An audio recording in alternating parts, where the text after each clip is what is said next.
Well, hello there. This is Kathy of KATHYSRIGHT.com, and welcome. If this is your first time, please subscribe. I think you'll be enjoying yourself. If this is one of the many times you've listened to my show, I hope you're still somehow entertained, or at least your thoughts are provoked in some way to make this world a better place. So, I started watching some things on YouTube yesterday. I love to watch YouTube because, one, the commercials are very limited and you can kind of skip through them. And then, two, you get to hear the opinions of a lot of different people in a short amount of time. Some people are long-winded, but that doesn't bother me so much. What bothers me are the ones when, they go online, like on Facebook or something, and they go, okay, I'm going to sit here until I get some more people on listening to me, and they sit there literally like twiddling their thumbs, like saying nonsense, waiting for people to arrive, I guess, at a watch party or something. That's annoying to me. I don't want to sit there and watch that. I mean, I'm just going to say, I have seen enough of that. I fast forward through all commercials. I don't watch television in real time anymore. I DVR it. I go 18 minutes into the show and then I'll start it. That way I can fast forward through the commercials because I don't have time for nonsense. So I was watching YouTube yesterday, and one of my favorite people right now in this world is a young lady named Bevelyn Beatty. I don't know if she pronounces it Beatty, but I pronounce it Beatty. She was on a show, Milo. I don't know his last name. He's an English dude.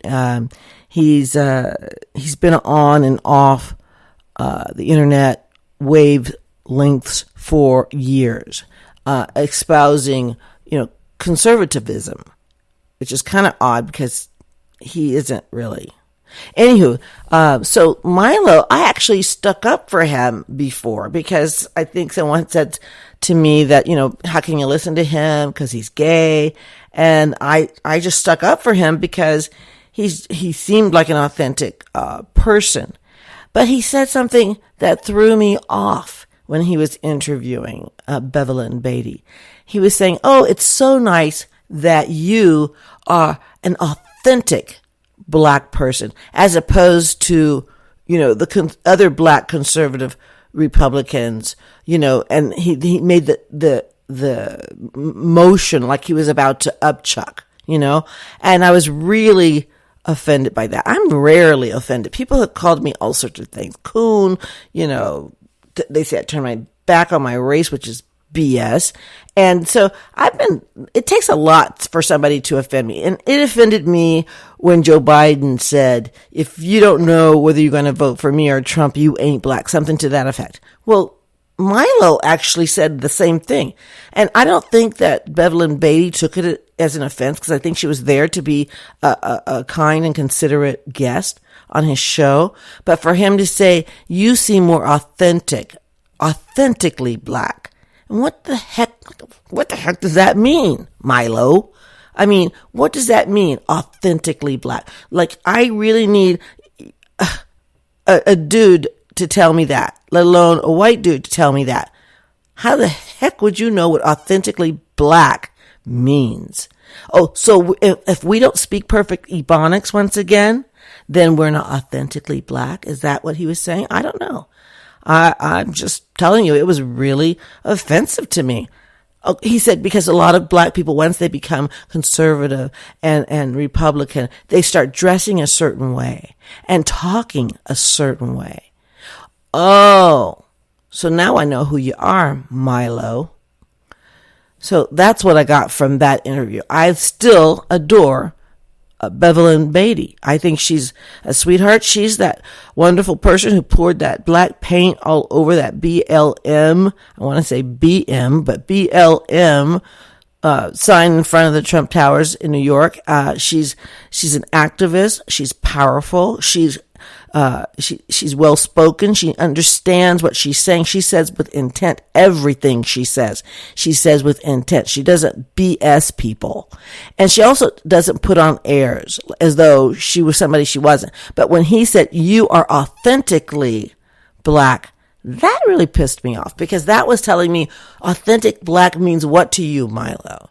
I mean, I as a black person I've been told that I wasn't black enough for a lot of my life by people who had like that much common sense. And then I learned that it was more about their ignorance than anything that I did. So Milo, I'm no longer a fan. So bye, Felicia, Milo. See ya. Wouldn't want to be ya. So on tomorrow's video, I have had the pleasure and the honor of having Janice L. Pons as a guest. She wrote the book, The Scapegoat, How to Find the Truth Beyond Political Affiliations. Awesome book. I found myself reading parts of it to my husband because oh, this is good stuff. I highly recommend it to everybody, every Christian specifically, because it really talks about her experiences growing up and how she came to a place of completely abandoning the whole race thing, which is great. I think we all need to abandon that. Everybody's this, everybody should be thinking that. And she went through, in her book, her childhood and growing up actually during the Jim Crow laws. She's actually gone through some stuff. And so I was telling my husband, I said, oh my gosh, it drives me nuts to watch the television, watching these riots that are all over, like in Seattle and Minneapolis and New York. And it's driving me nuts because I'm like, these kids haven't gone through anything. Why are they so mad? Have they had to sit in the back of a bus? Have they had to drink out of specific water fountains? I mean, really, have they gone through any real shit? No. They're just mad because they were taught to be mad. They really are. They're angry, angry, angry. They're getting together out of hatred for this country, hatred towards our president, their hatred towards authority, and they are driving me crazy because they've never gone through anything. The worst that they've gone through, these people on the street, is probably their parents didn't give them their allowance on time. But this is craziness. I just can't believe we are where we are. And it is contrived, and I'm sure orchestrated by those really, really rich leftist elites who don't want these same people behind their gates. They don't want them. They don't want anything to do with them, but they're there to say Black Lives Matter. And I don't believe that they are peaceful protesters for I don't care how many they're standing there with the Antifa people, and they're not really a part of the Antifa people. I don't buy that. Because if you are peaceful protesters, you're not out at 1 a.m. You're not out at 10 p.m. You're not doing that. A peaceful protester comes between 9 and 5 with signs, and they make their message known and they go home. But what they've brought with them is terror. And that is what the Democratic Party is all about. And the fact that Hawaiian senator walked out when Ted Cruz actually was saying, do you denounce Antifa? And she walked out rather than saying she denounced this form of terrorism in our very own country, tells me volumes about the Democratic Party. Tells me volumes, because I haven't seen not one of them say, this is horrific what you're doing to these cities. You're tearing down people's businesses.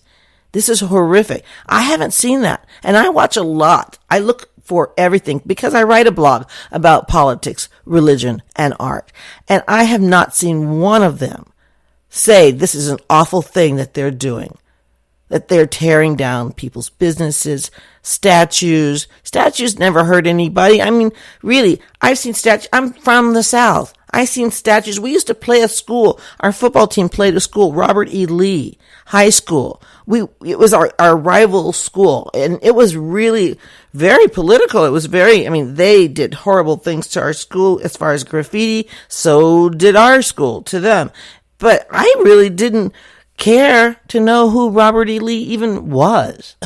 So I don't understand why they get off being so angry, because they actually haven't endured anything of significance.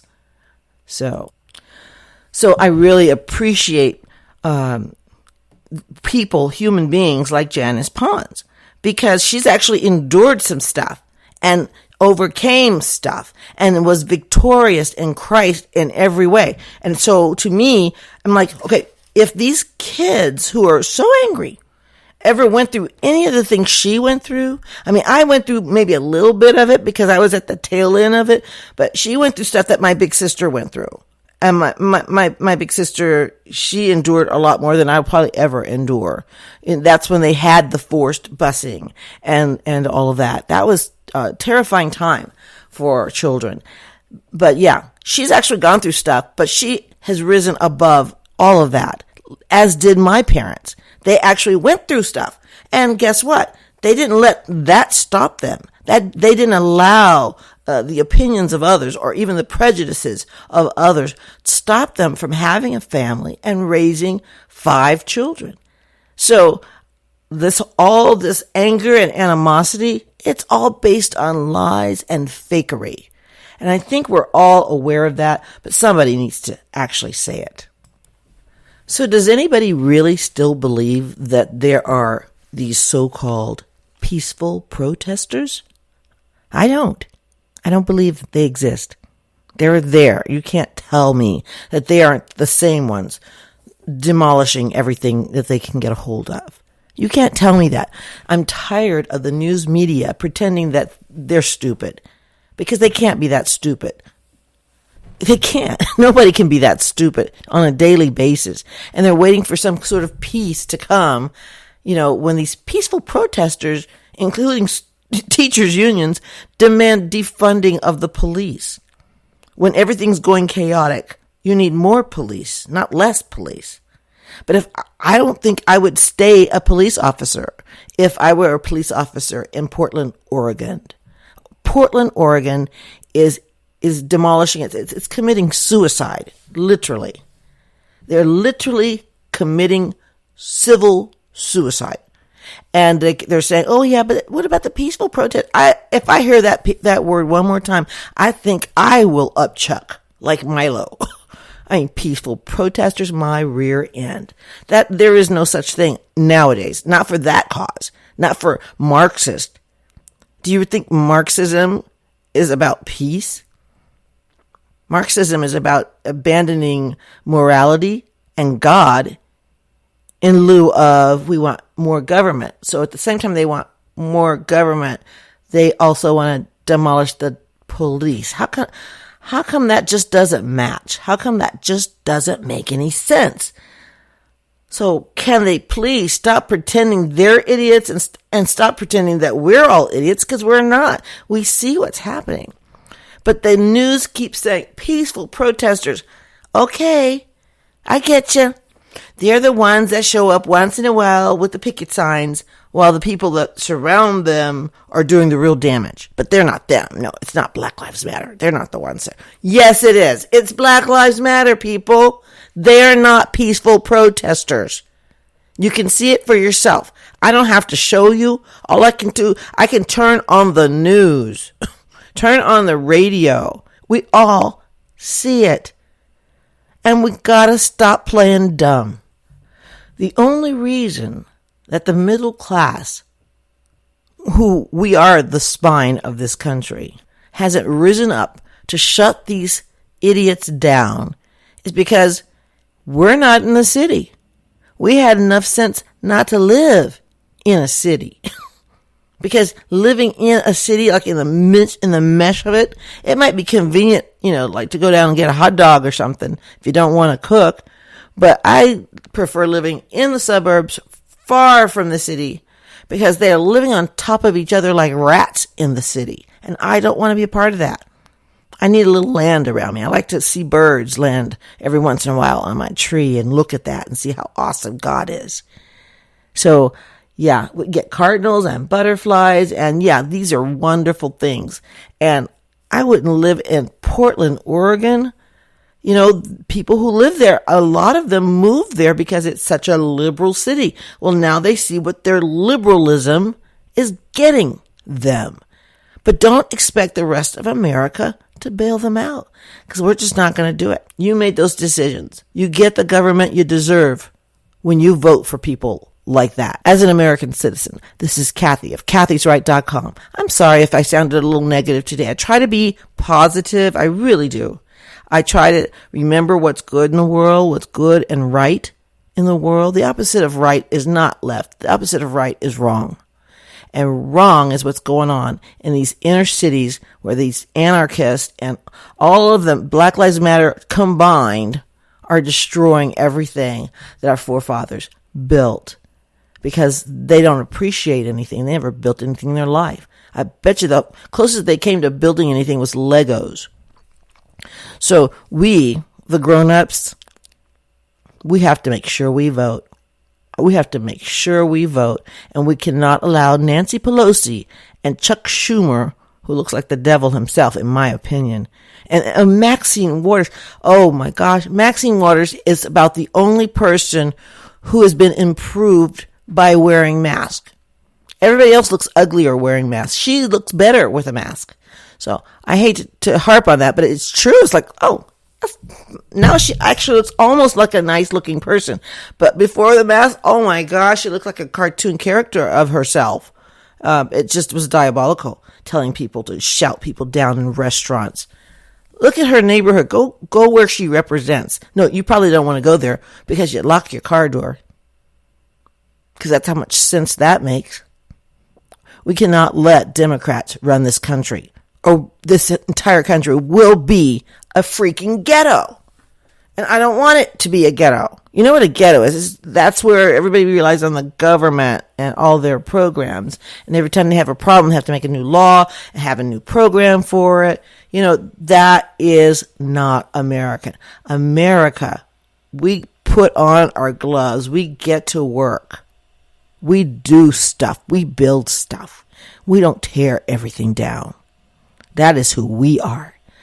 And if you're not about that, then you probably haven't even gotten to this point of my show.